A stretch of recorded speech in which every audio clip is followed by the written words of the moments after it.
El Nilo, el alma de África, fluye a través de una tierra de antiguas maravillas. A lo largo de este viaje se encuentra con Nubia, una tierra tan rica y enigmática como el propio río.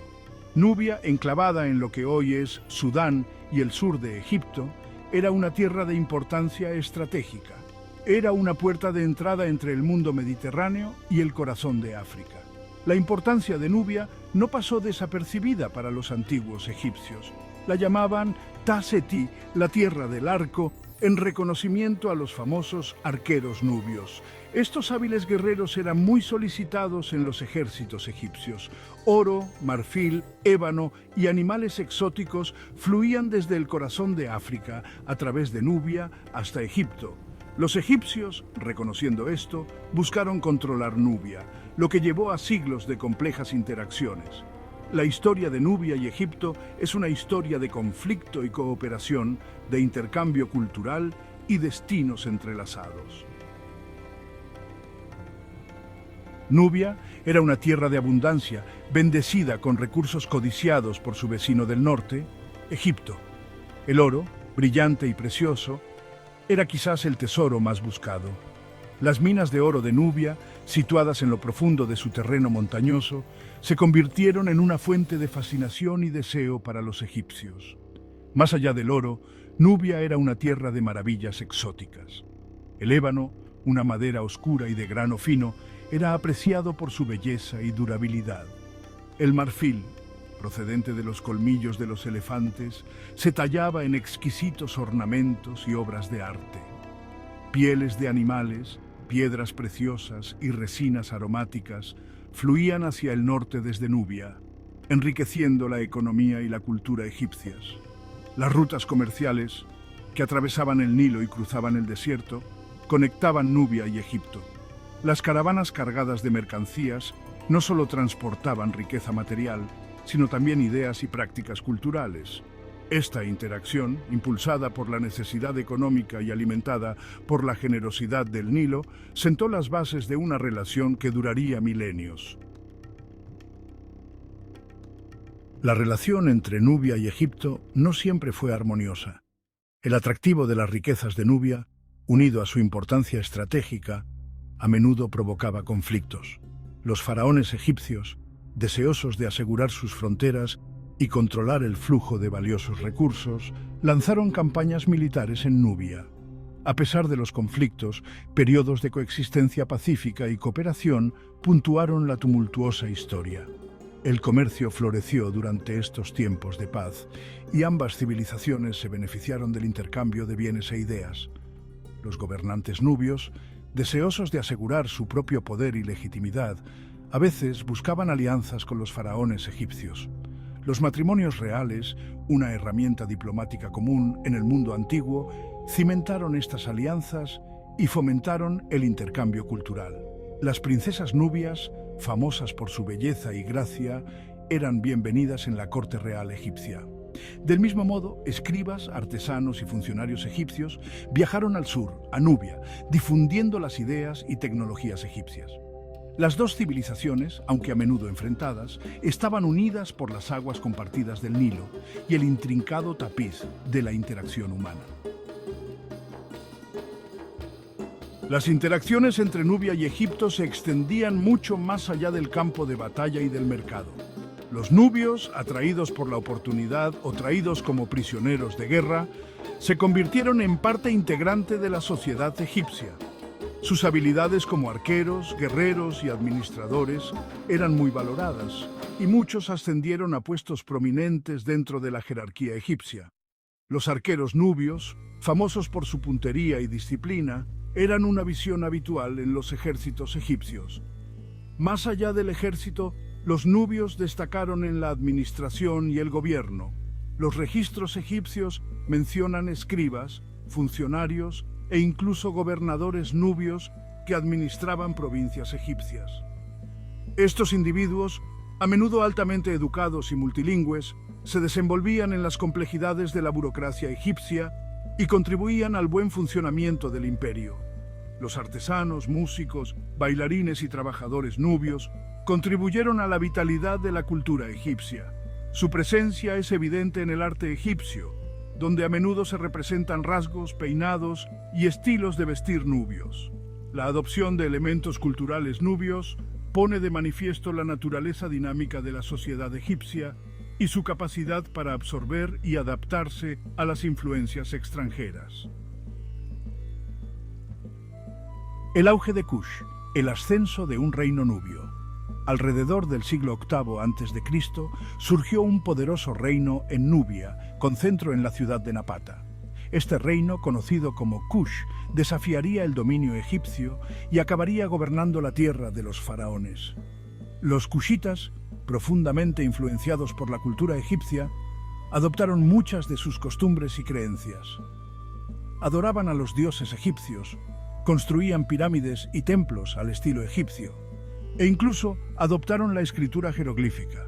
Sin embargo, también conservaron sus propias tradiciones, lengua y estilos artísticos. Los reyes kushitas, poderosos gobernantes que estaban al mando de vastos ejércitos, se presentaban como los legítimos herederos de los faraones. El auge de Kush marcó un punto de inflexión en la relación entre Nubia y Egipto.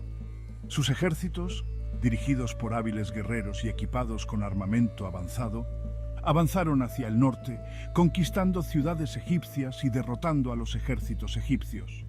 Los reyes kushitas, ahora gobernantes de Nubia y Egipto, inauguraron una era de renacimiento, reviviendo las tradiciones egipcias y dejando una huella imborrable en el arte, la religión y la arquitectura egipcios.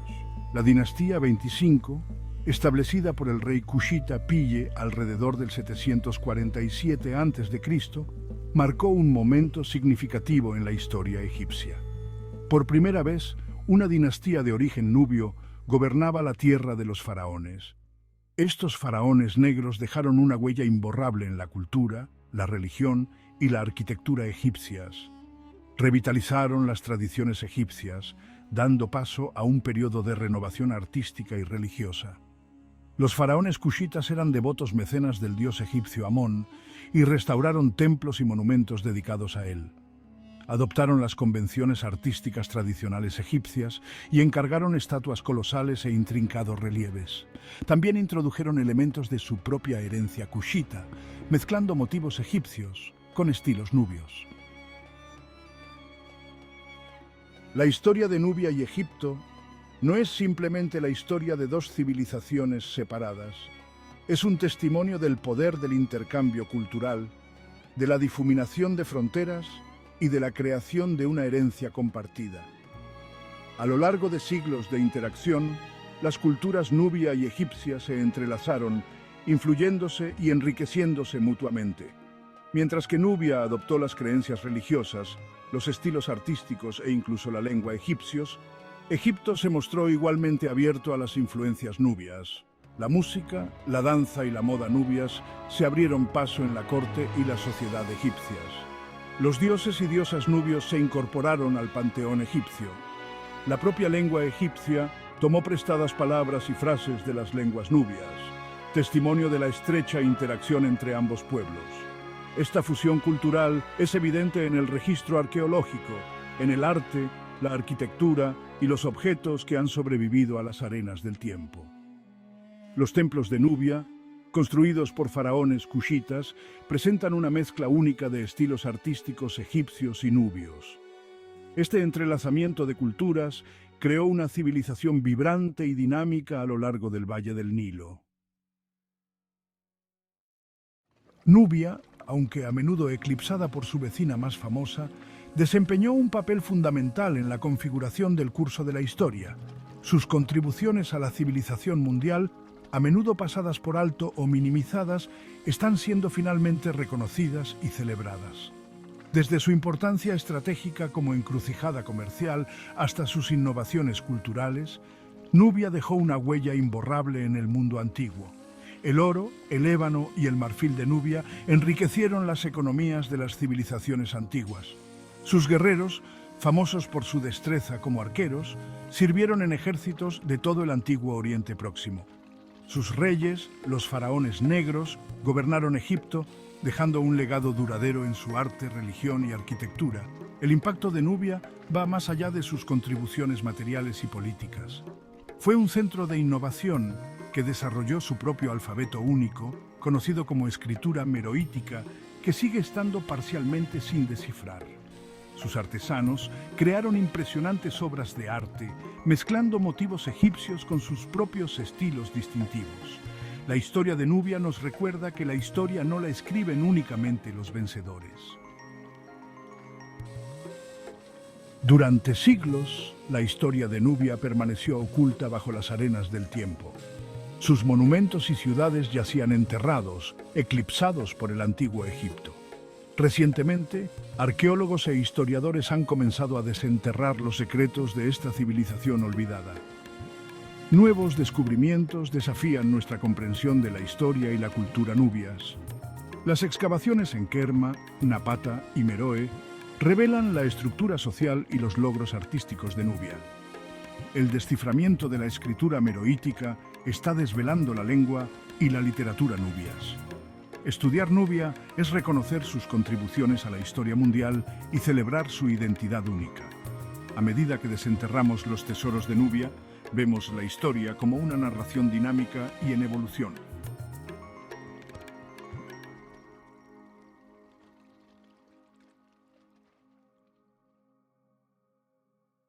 El antiguo Egipto era una tierra de misterio y maravillas.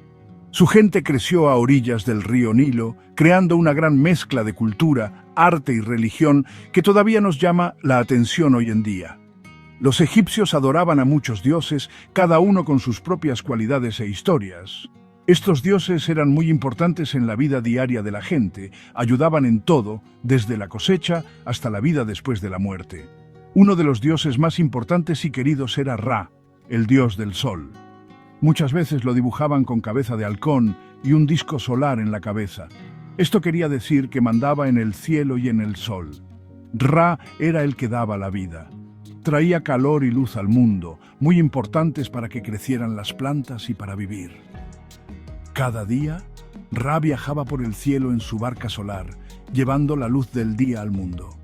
Los egipcios creían que él controlaba las estaciones del año y así se repetían la vida y la muerte, como un círculo. También creían que los protegía de los malos como la serpiente Apep, que quería desordenar todo el mundo. Ra era un dios muy fuerte y adorarlo era muy importante en la religión egipcia. Se construyeron templos para Ra por todas partes y los sacerdotes hacían rituales todos los días para honrarlo y para que él les ayudara. Se puede ver lo importante que era en muchas cosas de la cultura egipcia, desde los grandes templos y pirámides hasta los dibujos y figuras difíciles que ponían en las paredes. Ra estaba en todos lados, en el arte, en cómo construían, en la religión y en las historias antiguas. Ra dejó una marca muy clara en el antiguo Egipto. Lo que nos dejó sigue gustando mucho e inspirando a la gente, nos recuerda lo fuerte que es el sol y los dioses que mandaban antes en la tierra de los faraones. Las historias antiguas de Egipto están llenas de cuentos que gustan mucho. Una cuenta cómo nació Ra. Salió de las primeras aguas que se llamaban Nun. Nun era el desorden. Cuando Ra nació, significó que el orden llegaba después del desorden. Él se creó a sí mismo. Esto enseñaba lo fuerte que era. Ra no estaba solo en el mundo. Creó a otros dioses y diosas. Shu era el dios del aire. Tefnut era la diosa de la humedad. Juntos, ayudaron a Ra a hacer el mundo como lo conocemos. Se creía que Ra viajaba por el cielo todos los días en su barca solar. Navegaba del este al oeste. Este viaje era como el día y la noche, que siempre vuelven. Cada mañana Ra salía del mundo de abajo. Traía luz y calor a la tierra. Por la tarde, Ra bajaba al mundo de abajo. Allí luchaba contra Apophis, la serpiente del desorden. Apophis quería comerse el sol y dejar el mundo a oscuras. Que Ra ganara cada noche hacía que la vida y el orden siguieran.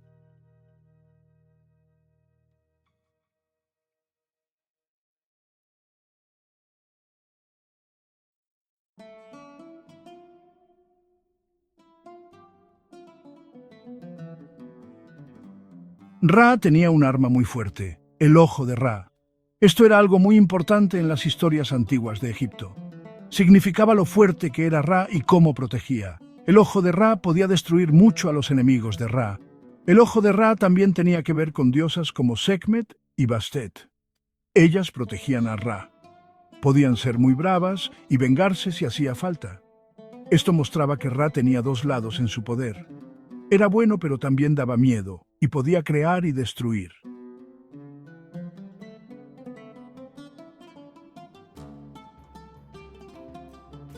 Ra era más que solo un dios del sol.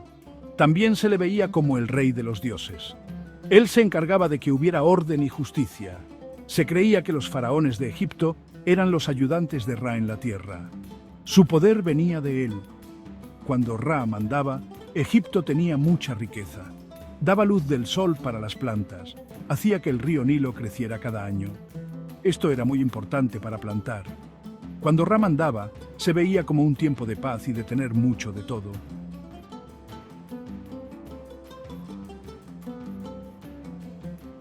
A Ra se le adoraba en todo el antiguo Egipto.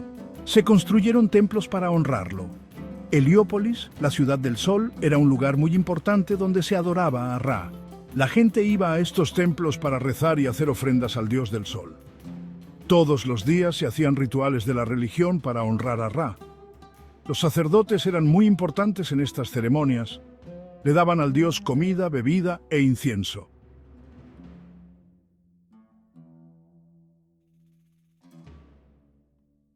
Los antiguos egipcios usaban muchos dibujos para mostrar a Ra. El más usado era el disco solar. Muchas veces lo dibujaban con rayos de luz saliendo de él.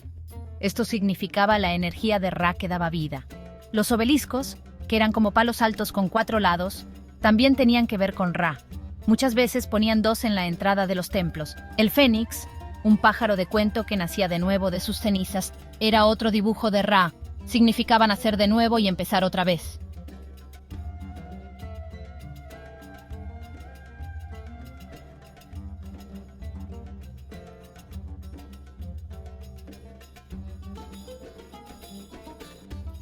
A Ra lo dibujaban mucho en el arte del antiguo Egipto.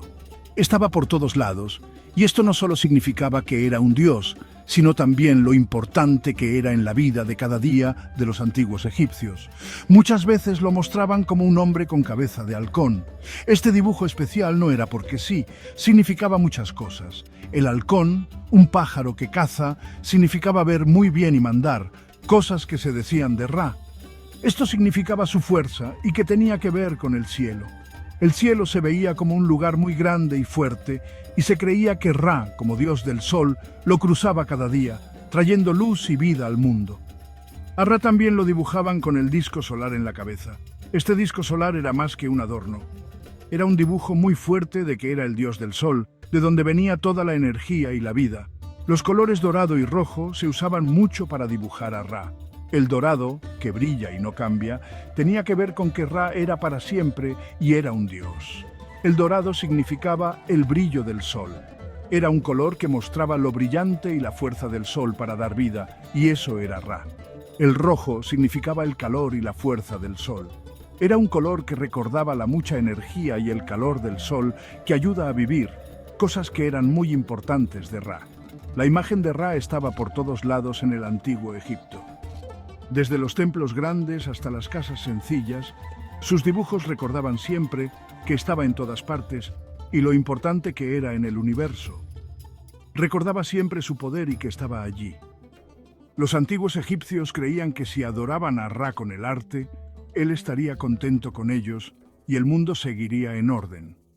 Sus dibujos no eran solo cosas bonitas, sino algo muy importante para la religión y la cultura de la gente del antiguo Egipto.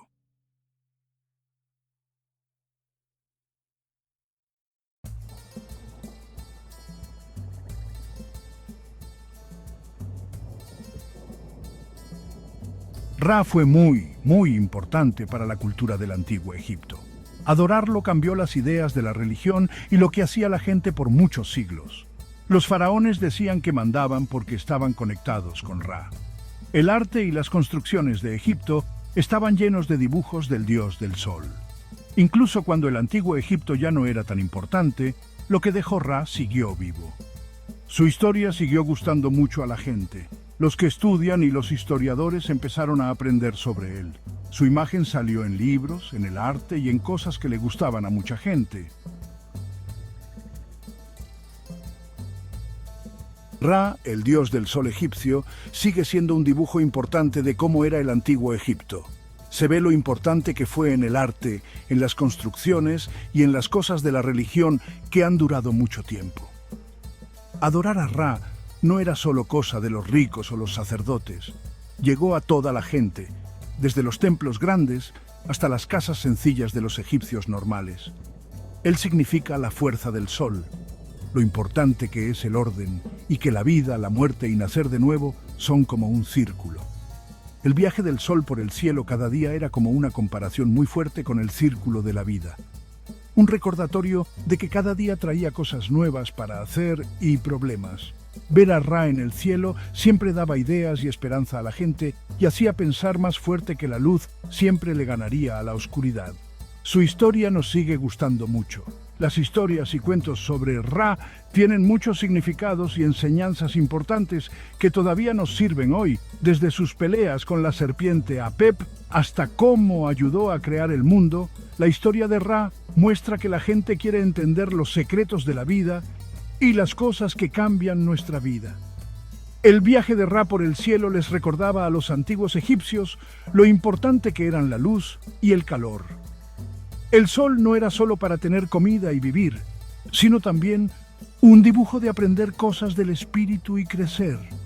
Que el sol saliera y se pusiera, cada día se veía como una obra de teatro de los dioses, una historia en el cielo que era como lo que pasaba a la gente en la tierra. También les recordaba la pelea de siempre entre el orden y el desorden. El viaje de Ra cada noche por el mundo de abajo, donde peleaba contra los malos de la oscuridad, era como una historia muy fuerte sobre las peleas que cada persona tenía en su vida. Esta pelea de siempre entre la luz y la oscuridad, el orden y el desorden, era muy importante en cómo veían el mundo los egipcios y cambiaba cómo entendían lo que estaba bien y mal, la justicia y la vida después de la muerte.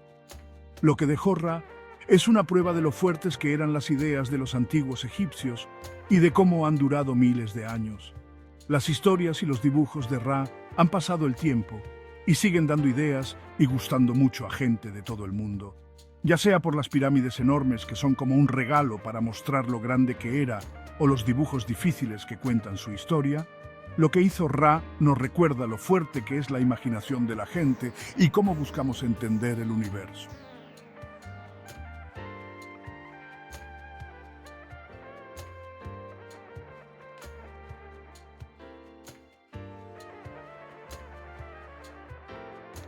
Imagina un lugar donde las doradas arenas del desierto abrazan las vivificantes aguas del Nilo. Un lugar donde los ecos de antiguos rituales aún resuenan entre imponentes muros de piedra. 60 kilómetros al norte de Luxor, elevándose majestuosamente desde las arenas, se encuentra el complejo del templo de Dendera. Este extenso sitio no es solo una colección de piedras, es un portal a un mundo de dioses, faraones y los perdurables misterios del antiguo Egipto. Este santuario, dedicado principalmente a la diosa Hathor, la personificación del amor, la belleza, la música y la maternidad, es uno de los sitios de templos mejor conservados de Egipto, un testimonio de siglos de devoción inquebrantable y maestría arquitectónica sin igual. Su estado notablemente intacto ofrece una visión única de las prácticas religiosas y los logros artísticos de la época. La colosal fachada del templo principal, adornada con intrincados grabados e imponentes columnas, domina el paisaje, una poderosa declaración de presencia divina. Su magnitud y su belleza impresionante son inmediatamente llamativas, dejando a los visitantes asombrados por el ingenio y el arte de sus constructores. La ubicación estratégica de Dendera en la orilla occidental del Nilo, una región profundamente asociada con el más allá, y el renacimiento en las creencias del antiguo Egipto, fue cuidadosamente elegida con una profunda intención simbólica. Conocida en la antigüedad como Iunet o Tantere, sirvió como capital de la sexta provincia del Alto Egipto, un importante centro administrativo y cultural. También fue un vibrante centro de actividad religiosa durante milenios, atrayendo a peregrinos y sacerdotes por igual para participar en elaboradas ceremonias y honrar a los dioses. Durante siglos, las arenas del desierto actuaron como un velo protector, preservando Dendera de los estragos del tiempo y los elementos. Esta preservación natural nos permite hoy retroceder en el tiempo y experimentar un pasado que se siente notablemente intacto, ofreciendo una conexión inigualable con el antiguo Egipto. A diferencia de los complejos parcialmente en ruinas de Karnak o Luxor, donde mucho se ha perdido con el paso de los siglos, la excepcional integridad de Dendera nos permite imaginar vívidamente el mundo de los faraones y sus sucesores romanos, ofreciendo una comprensión más inmersiva y completa de sus creencias y prácticas. Incluso ahora, los colores desvaídos aún se aferran a las paredes y techos, susurrando historias de vibrantes procesiones y rituales sagrados. Estos restos de pigmento ofrecen un tentador indicio del esplendor original del templo, una deslumbrante muestra de expresión artística. El complejo que vemos hoy en día data en gran parte de los períodos tolemaico y romano, lo que refleja la influencia de estos gobernantes posteriores en la cultura y la arquitectura egipcias. Sin embargo, sus raíces sagradas se adentran mucho más, remontándose a los primeros días dinásticos de Egipto, lo que sugiere un sitio de importancia religiosa durante milenios. Cada gobernante que contribuyó a su construcción y embellecimiento añadió un capítulo a una historia de miles de años, dejando su huella en sus muros y pilares. Dendera se erige como una crónica viva de la evolución espiritual y política de Egipto, un testimonio del poder perdurable de su civilización. Es un lugar donde las antiguas tradiciones egipcias se encontraron con nuevas influencias del mundo grecorromano, creando una fusión única de expresión artística y religiosa. Se erige como un testimonio único y atemporal, un faro de ingenio humano y aspiración espiritual. Dendera es un poderoso recordatorio del poder perdurable de la fe, la capacidad ilimitada para la creatividad y el legado perdurable del antiguo Egipto. La construcción de Dendera no es solo un proyecto de construcción, es una extensa saga, un testimonio del poder duradero de la fe y la ambición de los gobernantes a lo largo de milenios. Su historia fue escrita por muchas manos, un esfuerzo colaborativo que se desarrolló a lo largo de generaciones, cada una dejando su huella indeleble en sus piedras. Las inscripciones mismas ofrecen destellos del pasado, mencionando a gobernantes del reino antiguo como Pepi el I, revelando una historia que se remonta a los orígenes mismos de la civilización egipcia. Estos gobernantes ya estaban restaurando un santuario que era antiguo incluso en su tiempo, destacando la naturaleza cíclica de la preservación y la renovación en la cultura egipcia. Más tarde, faraones del Reino Medio, con sus propias visiones de grandeza, y los de los reinos nuevos, incluidos el poderoso Tutmosis III y el célebre Ramsés II, dejaron cada uno su huella, añadiendo al rico tapiz de historia y devoción del templo. Lamentablemente, muchas de sus estructuras están en su mayoría perdidas, ya sea por los estragos del tiempo o incorporadas en proyectos de construcción posteriores. Sus contribuciones ahora son susurros en las piedras. Este patrocinio continuo, que abarca dinastías y siglos, muestra claramente la importancia duradera de Dendera como un sitio sagrado y un símbolo de la identidad egipcia. Revela que cada dinastía, independientemente de sus orígenes o ambiciones, buscó honrar a Hathor, la diosa del amor, la música y la maternidad, y conectar con las profundas tradiciones de Egipto. Sin embargo, la fase de construcción más significativa, la que realmente dio forma al templo tal como lo vemos hoy, comenzó bajo el gobierno de los Ptolomeos, la dinastía griega que siguió a Alejandro Magno. Estos gobernantes ptolemaicos, aunque de origen y cultura griega, adoptaron astutamente la religión y las tradiciones egipcias como un medio para legitimar su gobierno a los ojos del pueblo egipcio. Fueron ellos quienes iniciaron la construcción del gran templo de Hathor, una empresa monumental que definiría Dendera durante siglos. Este ambicioso proyecto continuó durante casi 2 siglos, un testimonio del compromiso de los Ptolomeos de integrarse en el tejido de la sociedad egipcia.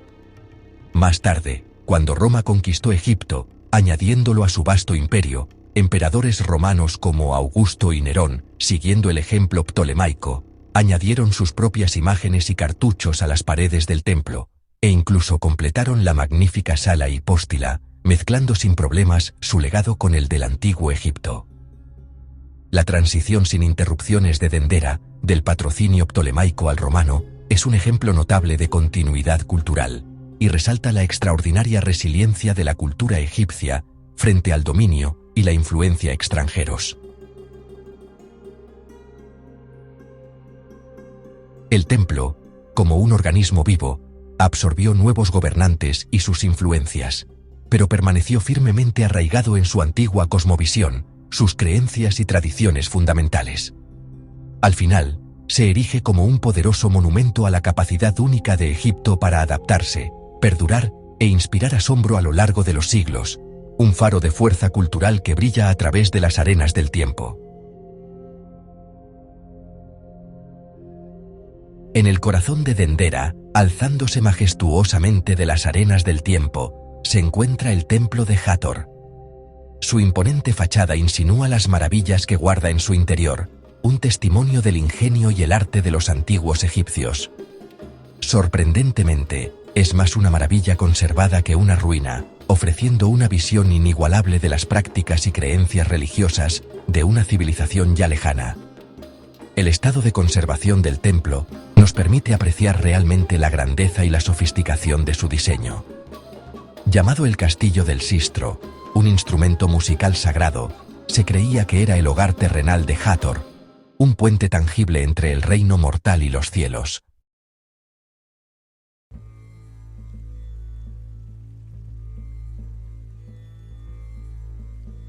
Este templo servía como punto central para la adoración y la conexión con lo divino. La arquitectura del templo es profundamente cósmica, reflejando la comprensión de los antiguos egipcios del universo y su lugar en él. Cada elemento fue cuidadosamente considerado para crear un espacio armonioso y espiritualmente significativo. Los mismos suelos bajo nuestros pies representan la tierra, sólida y arraigada, conectando el templo con el mundo físico. Las imponentes columnas, adornadas con capiteles vegetales de loto y papiro, simbolizan plantas primordiales, representando las fuerzas vitales de la naturaleza y las tierras fértiles de Egipto. Y los techos están pintados para representar el cielo estrellado, un mapa celeste lleno de símbolos astronómicos y constelaciones, recordando a los visitantes la inmensidad del cosmos. La sala hipóstila, un bosque de 24 columnas, cada una meticulosamente elaborada y coronada con el sereno rostro de Hathor, crea una profunda sensación de bienvenida divina, envolviendo a los visitantes en la suave presencia de la diosa. El techo aquí no es solo decoración, es un mapa pintado de los cielos, meticulosamente detallado, con constelaciones zodiacales astronómicas, que trazan el viaje diario y anual del Sol a través del cielo. Hathor, la querida diosa del amor, la música alegre y la maternidad protectora, era fundamental en la vida egipcia. Pero también era venerada como una protectora feroz, una deidad poderosa que guiaba a las almas a través de los peligros del más allá, asegurando su paso seguro a la eternidad. El templo era un vibrante centro de actividad, celebrando todos los aspectos de la naturaleza multifacética de Hathor, albergando elaborados festivales llenos de música y danza. También era un lugar de curación, donde se realizaban rituales sagrados para aliviar el sufrimiento y restaurar el equilibrio del cuerpo y el espíritu, y servía como conducto para la sabiduría divina, con oráculos que ofrecían profecías y guía a aquellos que buscaban respuestas de los dioses.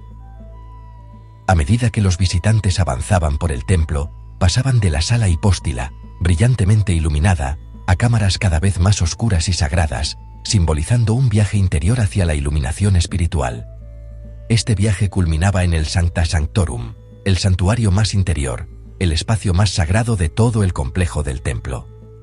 Solo al sumo sacerdote, el intermediario entre la diosa y el pueblo, se le permitía entrar en este santuario interior para atender la estatua de culto de la diosa, realizando rituales para honrar y mantener su presencia divina.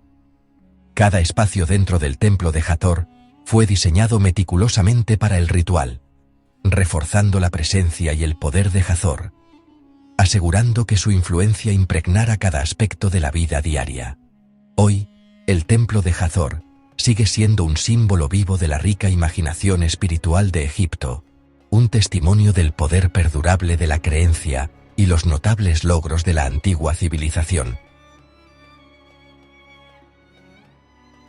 En el techo del templo, una pequeña capilla albergó en su día el Zodíaco de Dendera, una obra maestra de la astronomía antigua.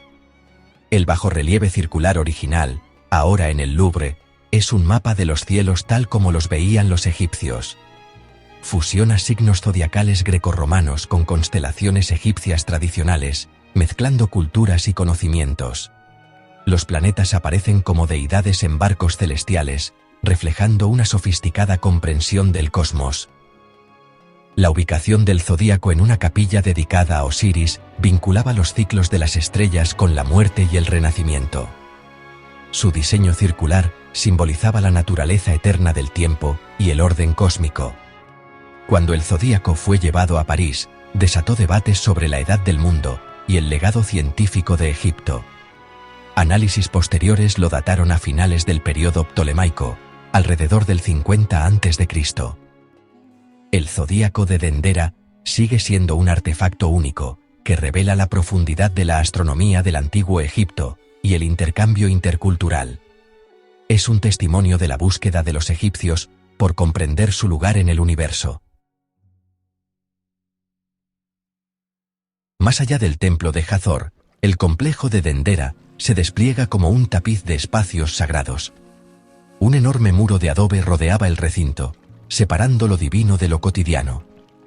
Entrando por la puerta norte, construida por los romanos, los visitantes seguían un camino procesional hasta el templo principal. A la derecha se encuentra la casa de nacimiento original, o Mamisi, de Nectanebo I, dedicada al nacimiento divino de Horus y del faraón. Cerca, las ruinas de una basílica copta muestran cómo el sitio fue reutilizado en tiempos cristianos. Detrás del templo principal, el templo de Isis de la época romana cuenta la historia de la muerte y el renacimiento de Osiris, bajo la protección de Hathor. El complejo también incluye un lago sagrado para la purificación sacerdotal y un sanatorio donde los peregrinos buscaban sueños curativos de Hathor. Dendera era más que un templo, era un centro de culto, curación y vida comunitaria. Sus capas revelan el paisaje espiritual en evolución de Egipto. En lo profundo de las criptas del templo, unos misteriosos relieves conocidos como la luz de Dendera han alimentado el debate durante décadas. Estas tallas muestran objetos con forma de bombilla con serpientes dentro, conectados a cajas que se parecen a los pilares Dayed. Algunas teorías afirman que se trata de antiguos dispositivos eléctricos, lo que explicaría cómo los egipcios iluminaban los oscuros interiores sin hollín. Los egiptólogos, sin embargo, ven un rico simbolismo.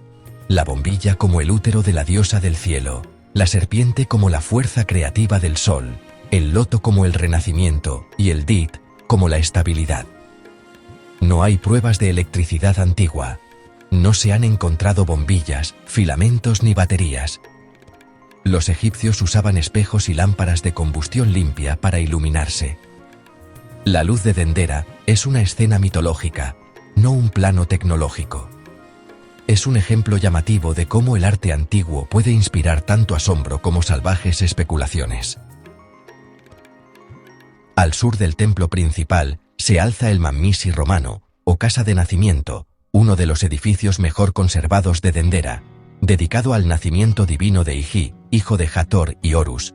El Mamisi fue el escenario de rituales que celebraban tanto el mito como la legitimidad real. Construido por Augusto y decorado por Trajano y Adriano, sus relieves muestran a los emperadores romanos como faraones egipcios, haciendo ofrendas a los dioses. El edificio mezcla estilos egipcios y grecorromanos, reflejando la fusión cultural de la época. Vívidos relieves muestran el embarazo de Hathor, el nacimiento de Iji y su presentación a los dioses. Estas escenas reforzaban el derecho divino del emperador a gobernar Egipto. Durante los festivales, la estatua de Hathor era llevada en procesión al Mamisi, simbolizando la reunión de la familia divina. El Mamisi fue central en la vida religiosa de Dendera y sigue siendo una ventana al mundo espiritual del Egipto romano. se erige como un símbolo de adaptación y tradición perdurable.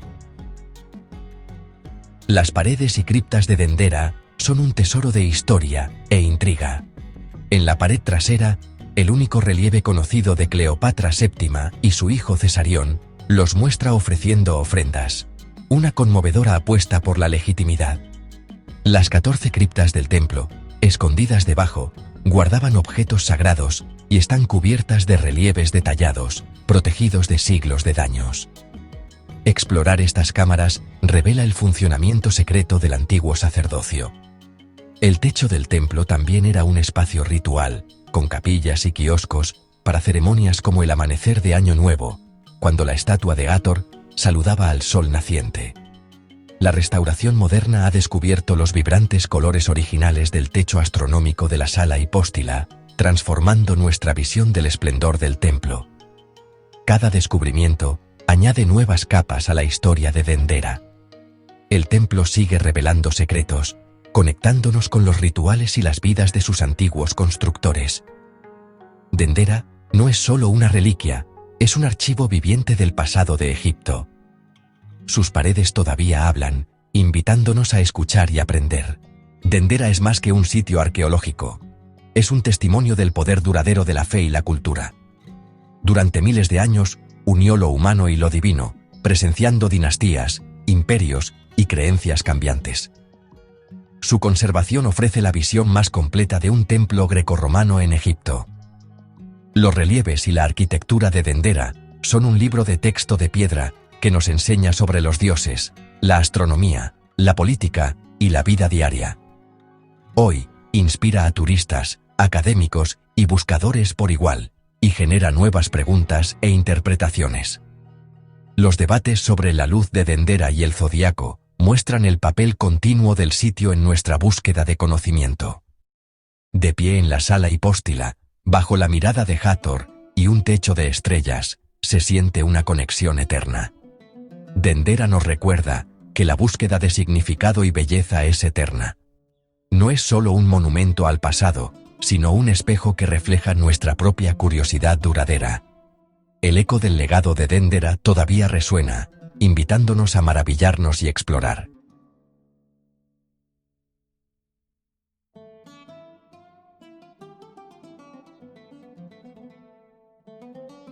Cleopatra VII nació en el 69 a.C., hija de Ptolomeo XII Auletes, el faraón de Egipto. Su familia, los Ptolomeos, eran de origen griego-macedonio, descendientes de uno de los generales de Alejandro Magno. A pesar de su herencia, los Ptolomeos adoptaron la cultura egipcia y Cleopatra, a diferencia de muchos de sus antepasados, aprendió el idioma y las costumbres egipcias. Cleopatra subió al trono en el 51 a.C., a la edad de 18 años, gobernando junto con su hermano menor, Ptolomeo XIII. Sin embargo, el reinado de la joven reina comenzó en medio de problemas políticos. Egipto era un premio rico, deseado por Roma, la potencia que crecía en el Mediterráneo. Los primeros años de Cleopatra en el trono estuvieron marcados por luchas de poder con su hermano y sus consejeros. La joven reina, sin embargo, tenía una inteligencia aguda y entendía muy bien la política. Estaba decidida a asegurar su puesto y devolver a Egipto su antigua gloria. El gobierno conjunto de Cleopatra y Ptolomeo XIII estuvo lleno de tensión. Los consejeros del joven faraón, especialmente el eunuco Potino y el general Aquilas, intentaron apartar a Cleopatra y juntar su propio poder. En el 48 a.C., consiguieron echar a Cleopatra de Alejandría, la capital de Egipto. Exiliada y enfrentando la pérdida de su trono, Cleopatra se negó a aceptar la derrota. Reunió un ejército en el sur de Egipto, decidida a recuperar lo que era suyo por nacimiento. Mientras tanto, un nuevo personaje entró en escena en Egipto. Julio César, el poderoso general romano, llegó a Alejandría persiguiendo a su rival Pompeyo, el Grande. Cleopatra vio una oportunidad en la llegada de César. Se dice que se metió a escondidas en Alejandría, oculta en una alfombra, para presentar su caso directamente al general romano. César, impresionado por su inteligencia y carisma, aceptó apoyar su reclamo al trono. La intervención de César en los asuntos egipcios llevó a un conflicto corto pero duro, conocido como la Guerra Alejandrina. César, con las fuerzas de Cleopatra, se enfrentó al ejército de Ptolomeo XIII. La guerra terminó en una batalla decisiva en el río Nilo, donde las fuerzas de Ptolomeo fueron derrotadas y el joven faraón se ahogó intentando escapar. Con sus enemigos vencidos, Cleopatra fue de vuelta al trono, gobernando ahora junto con su hermano aún más joven, Ptolomeo XIV. Sin embargo, estaba claro que Cleopatra era el verdadero poder en Egipto, y su posición estaba asegurada por la presencia de César y sus legiones. César se quedó en Egipto varios meses, cautivado por la inteligencia y el encanto de Cleopatra. Su relación, tanto política como personal, tendría grandes consecuencias para Egipto y para Roma. En el 47 a.C., Cleopatra dio a luz un hijo, Ptolomeo César, conocido en la historia como Cesarión, y muchos creían que era hijo de César. La relación de Cleopatra con César tenía muchas caras. Era una alianza estratégica que aseguraba su puesto en el trono y le daba el apoyo del hombre más poderoso del mundo romano. César, a su vez, se benefició de la riqueza y los recursos de Egipto, que eran muy importantes para sus campañas militares. Pero más allá de la política, su relación también era de atracción mutua y de ser buenos compañeros intelectuales. Cleopatra, que hablaba varios idiomas y sabía mucho de filosofía y artes, era una conversadora que encantaba. A César, por su parte, le atraía su inteligencia, ambición y su porte de reina. Su romance causó un escándalo en Roma, donde los enemigos de César lo usaron como prueba de su creciente ambición y de que no respetaba la tradición romana. Cleopatra, sin embargo, no se preocupó por los chismes romanos. Acompañó a César a Roma en el 46 a.C., donde la recibieron con una mezcla de curiosidad y desaprobación. Después del asesinato de César en el 44 a.C., Cleopatra regresó a Egipto. La República Romana se hundió en una guerra civil y Cleopatra observaba con cuidado lo que pasaba. Sabía que el destino de Egipto estaba muy unido al resultado de la lucha por el poder en Roma. Una de las figuras clave en el mundo romano, después de César, era Marco Antonio, amigo cercano y general leal de César. En el 41 a.C., Antonio llamó a Cleopatra a Tarso, en la actual Turquía, para que respondiera por el supuesto apoyo que había dado a sus enemigos. Cleopatra, siempre estratega, vio esto como una oportunidad para hacer una nueva alianza con un líder romano poderoso. Llegó a Tarso con gran estilo, navegando por el río Cidno en una barcaza muy decorada, vestida como la diosa Afrodita. Antonio, conocido por su amor al lujo y al espectáculo, quedó completamente cautivado. La relación de Cleopatra y Antonio rápidamente se convirtió en un romance apasionado y una alianza estratégica. Compartían la visión de un poderoso imperio oriental, con Egipto en el centro, que desafiara el dominio de Roma. Cleopatra dio a Antonio apoyo económico y militar, muy importante para sus campañas contra los asesinos de César y sus rivales por el poder en Roma. Su alianza, sin embargo, era vista con desconfianza y enfado en Roma. Los enemigos de Antonio presentaban a Cleopatra como una seductora manipuladora, decidida a atraparlo y usarlo para sus propias ambiciones. Las declaraciones públicas de Antonio, como su decisión de dar a Cleopatra y a sus hijos territorios en Oriente, aumentaron aún más estas sospechas. A pesar de la creciente oposición en Roma, Cleopatra y Antonio siguieron fortaleciendo su poder en Oriente. Cleopatra tuvo 3 hijos con Antonio, los gemelos Alejandro Helios y Cleopatra Selene, y otro hijo, Ptolomeo Filadelfo.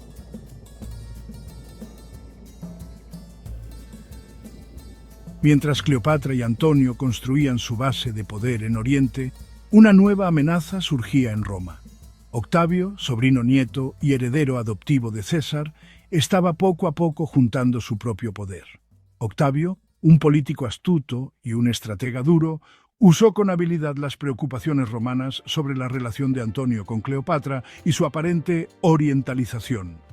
Se presentó como el defensor de la tradición y las virtudes romanas, mostrando a Antonio como un traidor hechizado por una reina extranjera. El conflicto entre Antonio y Octavio se convirtió en guerra abierta en el 32 a.C. Octavio declaró la guerra a Cleopatra, presentando hábilmente el conflicto como una guerra contra un enemigo extranjero, en lugar de una guerra civil contra otro romano. El enfrentamiento decisivo entre las fuerzas de Cleopatra y Antonio y las de Octavio tuvo lugar en el 31 a.C. en la batalla de Accio, frente a la costa oeste de Grecia. La batalla fue un combate naval y, a pesar de tener una flota más grande, Cleopatra y Antonio fueron derrotados claramente. Las razones de su derrota fueron complicadas. Las fuerzas de Antonio sufrieron muchas deserciones y sus planes de batalla se vieron afectados por dudas y retrasos. La flota de Cleopatra, aunque poderosa, fue finalmente superada en maniobras por el almirante de Octavio, Agripa. La derrota en Accio fue un desastre para Cleopatra y Antonio. Lograron escapar a Egipto, pero sus fuerzas quedaron destrozadas y sus sueños de un imperio oriental quedaron en ruinas. Octavio, victorioso, se preparó para dar el golpe final. En el 30 a.C., las fuerzas de Octavio invadieron Egipto, encontrando poca resistencia. Antonio, enfrentando la derrota y la desesperación, se suicidó. Cleopatra, que no quería ser paseada por las calles de Roma como prisionera en el triunfo de Octavio, también eligió quitarse la vida. Las circunstancias exactas de la muerte de Cleopatra están envueltas en misterio y leyenda. La historia más famosa dice que murió por la mordedura de una serpiente venenosa, dejando que un áspid la mordiera. Otras historias sugieren que pudo haber usado una horquilla envenenada u otros métodos. Sea cual fuera el método, la muerte de Cleopatra, el 12 de agosto del 30 a.C., marcó el fin de la dinastía ptolemaica y la entrada de Egipto en el Imperio Romano. Octavio, ahora el dueño indiscutible del mundo romano, había logrado su objetivo, pero a un alto precio. Cleopatra, al morir, le había negado la victoria final de capturarla viva. Su leyenda, sin embargo, viviría, asegurando su lugar en la historia como una de las figuras más fascinantes y polémicas del mundo antiguo. La historia de Cleopatra ha fascinado la imaginación de la gente durante siglos. Ha sido el tema de muchísimas obras de arte, libros y películas, y su imagen ha cambiado y se ha vuelto a interpretar según las diferentes culturas y épocas históricas. ¿Fue una seductora sin piedad que usó sus encantos para manipular a hombres poderosos o una gobernante astuta y capaz que luchó por salvar su reino en tiempos difíciles? La verdad, como suele pasar con las figuras históricas, probablemente está en algún punto intermedio. El legado de Cleopatra es complicado y tiene muchas caras. Fue la última faraona de Egipto, una reina que supo moverse por las peligrosas aguas de la política romana con inteligencia y decisión. Fue amante, madre y gobernante que dejó una huella imborrable en la historia. Su historia, una mezcla de intrigas políticas, romance apasionado y tragedia final, sigue fascinando e inspirando, asegurando que la leyenda de Cleopatra perdure por muchas generaciones.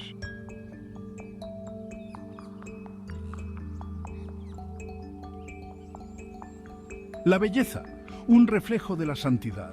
En las doradas arenas del antiguo Egipto, la belleza no era solo superficial. Era un reflejo de la santidad, una señal de favor de los dioses. Los egipcios creían que una apariencia agradable indicaba un alma pura. Esta creencia impregnaba cada aspecto de sus vidas, desde sus elaborados rituales hasta sus rutinas diarias.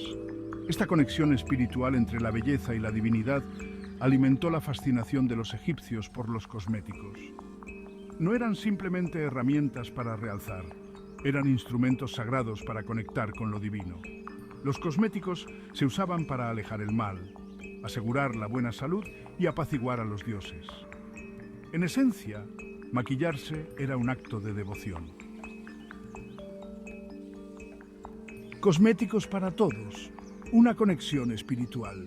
En el antiguo Egipto, la búsqueda de la belleza trascendía el género. Tanto hombres como mujeres se adornaban con cosméticos. Este uso generalizado subraya el profundo significado espiritual que los egipcios atribuían a su apariencia. Hombres, mujeres e incluso niños se pintaban los ojos con col, un pigmento oscuro que se creía que ahuyentaba el mal de ojo. Creían que una apariencia cuidada Independientemente del género, reflejaba un equilibrio armonioso entre los reinos físico y espiritual. Esta creencia fomentó una sociedad donde los cosméticos no se veían como algo frívolo, sino como herramientas esenciales para el bienestar espiritual. La alquimia del Kohl, una maravilla química. Este antiguo cosmético ha fascinado a historiadores y químicos por igual durante siglos. De todos los cosméticos utilizados en el antiguo Egipto, el Kohl reinaba. Era más que una simple herramienta de belleza. Era un símbolo de estatus, salud e incluso espiritualidad. Este delineador de ojos oscuro y dramático no era solo una declaración de moda, era una maravilla química. Los egipcios creían que el Kohl tenía propiedades protectoras y curativas, lo que lo convertía en una parte esencial de su vida diaria. Los egipcios creaban Kohl moliendo y mezclando ingredientes como la galena, un mineral a base de plomo, con otras sustancias como almendras quemadas y malaquita. Este meticuloso proceso requería habilidad y conocimiento, transmitidos de generación en generación. La galena le daba al Kohl su intenso color negro y actuaba como antiséptico, protegiendo los ojos de infecciones. Esto era particularmente importante en el duro y arenoso entorno de Egipto, donde las infecciones oculares eran comunes. Los egipcios creían que el aceite de almendras ayudaba a limpiar y calmar la delicada piel alrededor de los ojos. Este aceite no era solo un ingrediente cosmético, sino también un remedio para el cuidado de la piel, que proporcionaba hidratación y protección contra el aire seco del desierto. También comprendieron que la malaquita, un mineral de carbonato de cobre, poseía propiedades antibacterianas, protegiendo aún más sus ojos de las duras condiciones del desierto. Este mineral verde no era solo para dar color, era un componente crucial en su régimen de cuidado ocular, lo que demuestra su avanzado conocimiento de las sustancias naturales. El Kohl era más que un cosmético, era parte del tejido cultural y espiritual del antiguo Egipto. Se usaba en ceremonias religiosas, se creía que ahuyentaba a los espíritus malignos e incluso se encontraba en las tumbas de los faraones, lo que significaba su importancia en el más allá. Hoy en día, los científicos continúan estudiando el Kohl antiguo, descubriendo su compleja composición y las sofisticadas técnicas utilizadas por los egipcios. Este antiguo cosmético sigue siendo un testimonio de su ingenio y su profunda conexión con el mundo natural. Tonos curativos. Los cosméticos como medicina.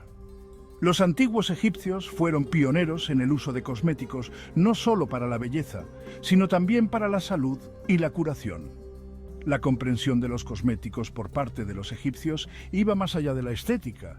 Reconocieron sus propiedades medicinales, creían que la belleza y la salud estaban entrelazadas y sus prácticas cosméticas reflejaban este enfoque holístico. El papiro de Ebers, un antiguo texto médico que data del 1550 a.C., proporciona información valiosa sobre este aspecto. Este extenso documento es uno de los papiros médicos más antiguos e importantes del antiguo Egipto, que contiene más de 700 soluciones y fórmulas. Detalla recetas de cosméticos que también sirvieron como tratamientos para dolencias de la piel e infecciones oculares. Estas recetas se registraron meticulosamente, mostrando el conocimiento avanzado de los egipcios sobre los ingredientes naturales y sus aplicaciones. Por ejemplo, los egipcios usaban ocre rojo, un pigmento natural de arcilla, no solo como rubor, sino también como tratamiento para las inflamaciones de la piel. Se creía que este pigmento tenía propiedades protectoras y curativas, lo que lo convertía en un elemento básico en su kit de cosméticos y medicamentos.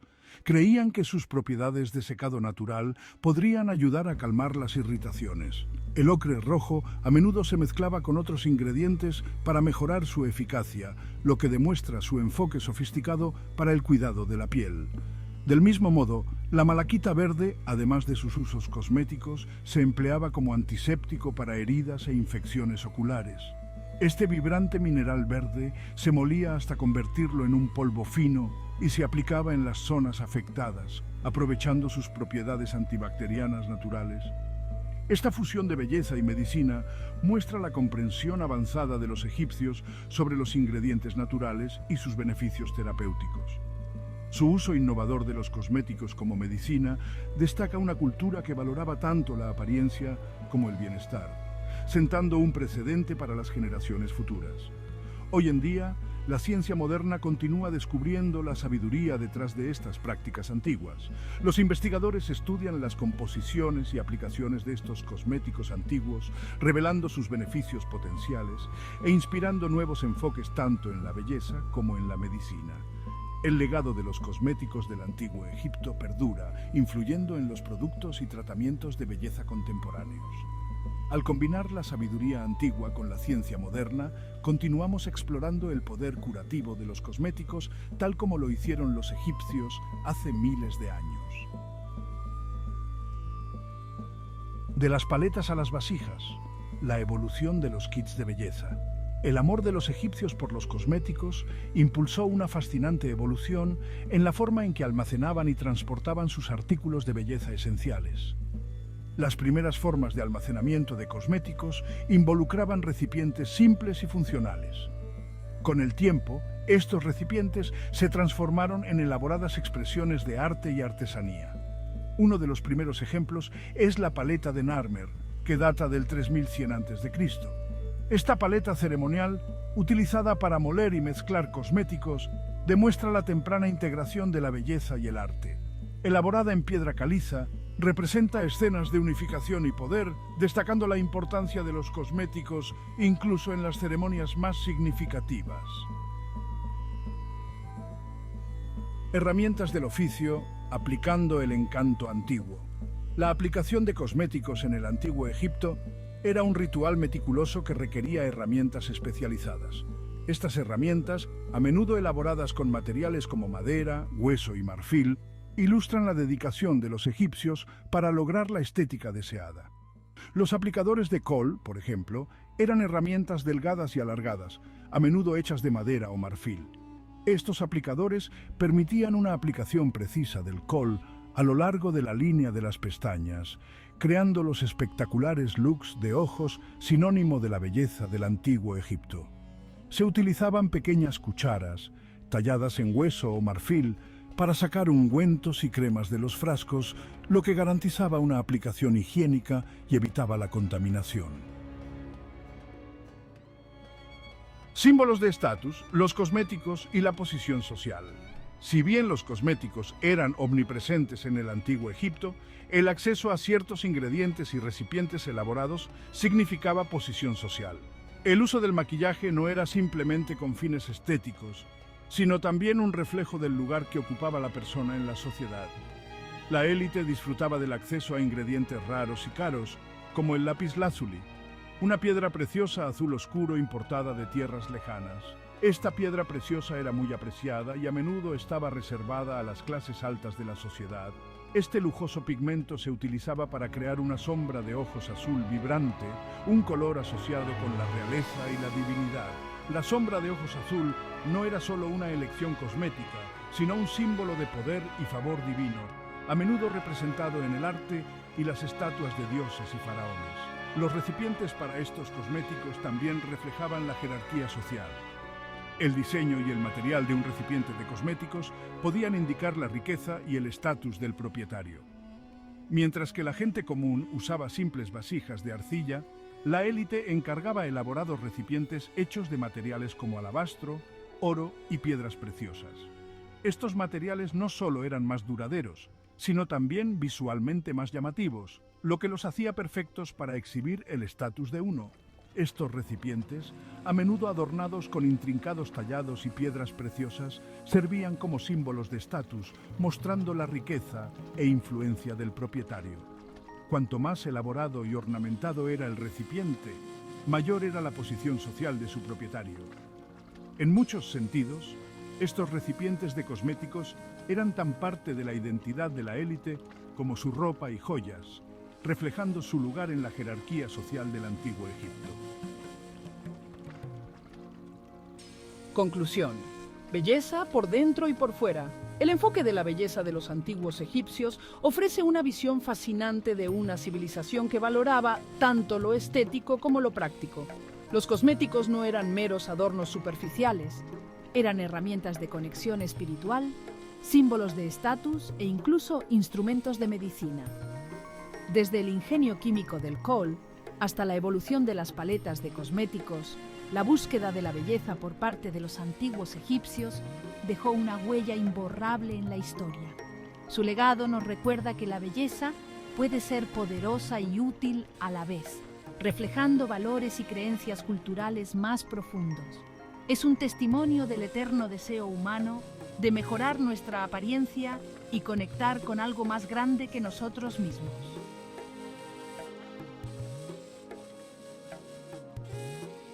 El templo de Karnak es un extenso complejo religioso ubicado en Egipto, famoso por su inmenso tamaño y significado histórico. Se sitúa en la orilla este del río Nilo, que ha sido un salvavidas para las civilizaciones durante milenios. Karnak está cerca de la ciudad moderna de Luxor, un bullicioso centro urbano que combina historia antigua con vida contemporánea. Este antiguo sitio fue una vez la ciudad de Tebas, la capital del antiguo Egipto, durante su período del Imperio Nuevo. El complejo del templo es una maravilla de la arquitectura antigua, que muestra la ingenuidad y la destreza de los antiguos egipcios. Es un testimonio del poder y el arte de los faraones, quienes encargaron grandes estructuras para honrar a sus dioses y a sí mismos. Karnak fue construido y ampliado durante muchos siglos, y cada faraón agregó su propio toque al extenso complejo. Es un lugar de peregrinación y culto desde hace más de 2000 años, atrayendo a personas de todas partes para rendir homenaje a los dioses. El complejo es un enorme museo al aire libre que ofrece una visión única de las prácticas religiosas y culturales del antiguo Egipto. Es un tesoro de arte y arquitectura del antiguo Egipto, con tallas intrincadas y estatuas monumentales. Los visitantes pueden explorar los numerosos templos, capillas y monumentos, cada uno con su propia historia y significado histórico.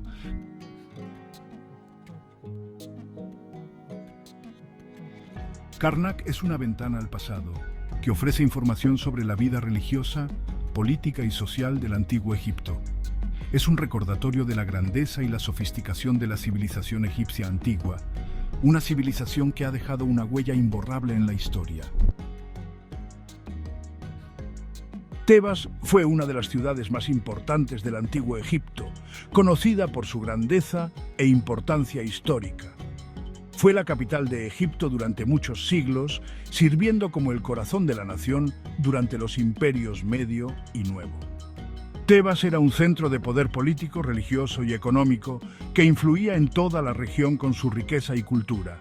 La ciudad estaba dedicada al dios Amón-Ra, considerado la deidad suprema en el panteón egipcio. Era el rey de los dioses, a menudo representado con cabeza de carnero o como un hombre con una corona de doble pluma. Tebas también fue el hogar de la diosa Mut, venerada como la diosa madre y un símbolo de la maternidad y la fertilidad.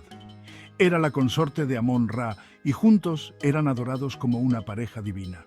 Su hijo Yonsu era el dios de la luna, asociado con el tiempo y la curación. Juntos formaron la tríada tebana, un poderoso trío que fue central en la vida religiosa de Tebas. Eran adorados en Karnak, uno de los complejos de templos más grandes e importantes del antiguo Egipto. El complejo del templo de Karnak era un reflejo de la importancia de Tebas, mostrando sus logros arquitectónicos y artísticos. Era un lugar donde los faraones podían honrar a los dioses, realizando rituales y ceremonias para obtener su favor. Los faraones construyeron templos y monumentos en Karnak, cada uno agregando al esplendor del complejo. Querían mostrar su devoción a los dioses, asegurando su legado y apoyo divino. El complejo del templo creció en tamaño y grandeza con el tiempo, con cada faraón contribuyendo a su expansión. Se convirtió en un símbolo del poder y la riqueza de Egipto, un testimonio de los logros de la civilización y la devoción religiosa. La construcción en Karnak comenzó durante el Imperio Medio. Esto fue alrededor de 2055 a 1650 a.C. Sin embargo, fue durante el Imperio Nuevo que Karnak realmente floreció. Este período fue desde 1550 hasta 1069 a.C. El Imperio Nuevo fue una época de gran prosperidad y poder para Egipto. Los faraones del Imperio Nuevo fueron constructores ambiciosos. Querían dejar su huella en Egipto. Expandieron el complejo del templo en Karnak, agregaron nuevos templos, capillas y monumentos. Cada faraón trató de superar a su predecesor. Querían crear las estructuras más impresionantes. El resultado es un complejo que es a la vez impresionante y desconcertante en su escala. Una de las constructoras más prolíficas en Karnak fue la faraona Hatshepsut. Gobernó Egipto desde 1478 hasta 1458 a.C. Hatshepsut fue una gobernante poderosa y ambiciosa. Encargó muchos proyectos de construcción impresionantes en Karnak. La contribución más famosa de Hatshepsut a Karnak es su capilla roja. Este es un santuario pequeño pero perfectamente proporcionado. Está hecho de cuarcita roja. La capilla roja estuvo una vez adornada con brillantes relieves. Es un testimonio del arte de Hatshepsut y su devoción a los dioses. Hatshepsut también erigió 2 enormes obeliscos en Karnak. Estos imponentes monumentos fueron una vez las estructuras más altas del mundo. Son un símbolo del poder y la ambición de Hatshepsut.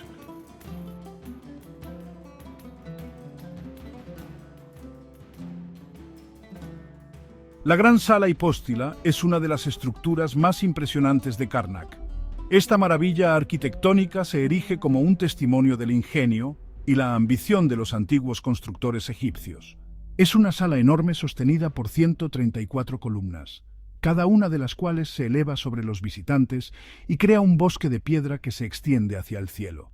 La sala cubre un área de 5.000 metros cuadrados, lo que la convierte en uno de los espacios religiosos más grandes jamás construidos en el mundo antiguo. Es lo suficientemente grande como para albergar 10 catedrales, un hecho que subraya su inmensa escala y la grandeza de su diseño. La sala hipóstila fue construida por el faraón Seti I, quien inició su construcción como parte de su gran visión para el complejo del templo de Karnak. Gobernó Egipto desde 1290 hasta 1279 a.C., un periodo marcado por importantes logros arquitectónicos y culturales. El hijo de Seti I, Ramsés II, completó la sala continuando con el legado de su padre y agregando sus propios toques a la estructura monumental. La sala es una obra maestra de la ingeniería y el arte, que muestra las técnicas avanzadas y las habilidades artísticas de los antiguos artesanos egipcios. Las columnas están decoradas con tallas intrincadas que representan escenas de dioses, faraones y rituales religiosos que cuentan la historia del antiguo Egipto.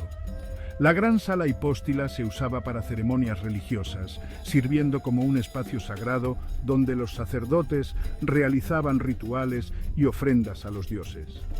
Era un lugar donde el faraón podía comunicarse con los dioses, reforzando su derecho divino a gobernar y su conexión con lo divino. La sala es un testimonio del poder y la grandeza del Imperio Nuevo, que refleja el poderío y la devoción religiosa de los faraones que la construyeron. El Imperio Nuevo llegó a su fin alrededor de 1069 a.C. Egipto entró en un periodo de decadencia. El complejo del templo de Karnak todavía se usaba con fines religiosos. Sin embargo, ya no se expandió ni se embelleció. En siglos posteriores, Karnak fue ocupada por los romanos. Añadieron sus propios toques al complejo, construyeron un templo al dios Júpiter. Los romanos también convirtieron algunos de los templos existentes en iglesias. Después de la caída del Imperio Romano, Karnak fue abandonada. Cayó en ruinas. Las arenas del desierto enterraron lentamente el complejo del templo. Sección 7. Redescubriendo un mundo perdido. Durante siglos, Karnak permaneció en el olvido. La gente local sabía de su existencia. Sin embargo, el mundo exterior no tenía idea de su escala o grandeza. En el siglo XVIII, los exploradores europeos comenzaron a redescubrir las maravillas del antiguo Egipto. En 1798, Napoleón Bonaparte lanzó su expedición a Egipto. Trajo consigo un equipo de académicos y científicos. Se les encomendó la tarea de documentar los antiguos monumentos de Egipto. El equipo produjo dibujos detallados y descripciones de Karnak. Estas publicaciones ayudaron a despertar una ola de interés por el antiguo Egipto. En el siglo XIX, los arqueólogos comenzaron a excavar Karnak en serio. Descubrieron el complejo del templo. Sección 8. Karnak. Patrimonio de la humanidad. Hoy en día, Karnak es uno de los destinos turísticos más populares de Egipto. Es un sitio del Patrimonio Mundial de la UNESCO. El complejo es visitado por millones de personas cada año. Karnak es un sitio importante para arqueólogos e historiadores. Es una rica fuente de información sobre la cultura y la religión del antiguo Egipto. Los arqueólogos todavía están excavando Karnak. Están haciendo nuevos descubrimientos todo el tiempo. El complejo del templo de Karnak es una maravilla atemporal. Es un testimonio del ingenio, el arte y la devoción de los antiguos egipcios. Karnak es un lugar de peregrinación, adoración y asombro desde hace más de 2000 años. Continúa inspirándonos hoy. A medida que el sol se pone sobre Karnak, proyecta largas sombras sobre las antiguas piedras. Es un recordatorio del paso del tiempo. Karnak es un lugar donde el pasado se siente muy vivo. Es un lugar donde podemos conectar con el mundo antiguo.